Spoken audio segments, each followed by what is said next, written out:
সোনামা বাড়িতে আসতে না আসতেই সোনামার বাবা সোনামার জন্য দোলনা রেডি করছে।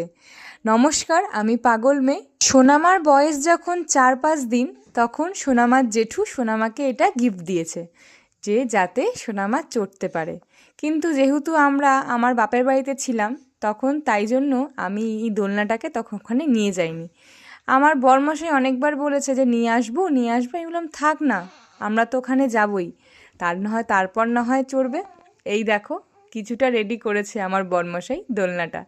আর এই দোলনাটায় না দুরকমভাবে চালানো যাবে সোনাকে। একটা হলো হাঁটিয়ে হাঁটিয়ে, দেখো না চাকা আছে, আর একটা হলো দোল দিয়ে ঝুলিয়ে। মশা যাতে না কামড়ায় তাই জন্য দেখো একটা মশারির সিস্টেমও আছে। যাই হোক, দেখো তার বাবা রেডি করে ফেলেছে তার দোলনা। কেমন হয়েছে দোলনাটা অবশ্যই কমেন্ট করে বলো। আর সোনাকে দোল দেওয়ার সময় তোমাদের পরের ভিডিওতে দেখাবো সোনা কেমন দুলছে।